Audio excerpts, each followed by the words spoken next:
Assalamualaikum dan salam sejahtera. Anda sedang menonton Buletin Utama bersama saya, Zahira Razi.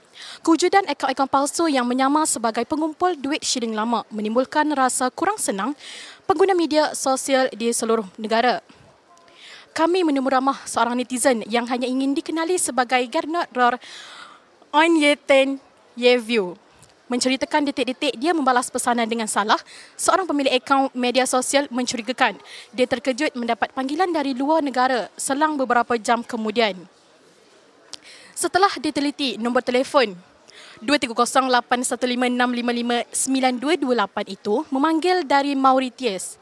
Menurut kajian yang kami lakukan, sindiket ini banyak menggunakan pelbagai nombor luar negara antaranya Maldives, Djibouti, Guinea-Bissau, Seychelles dan beberapa negara lain. Persoalannya, apakah benar panggilan-panggilan ini dibuat dari negara-negara tersebut? Pihak polis menasihatkan agar semua rakyat Malaysia sentiasa berhati-hati dan tidak mudah tertipu dengan helah-helah mencurigakan di internet. Baik, itu sahaja buat waktu ini.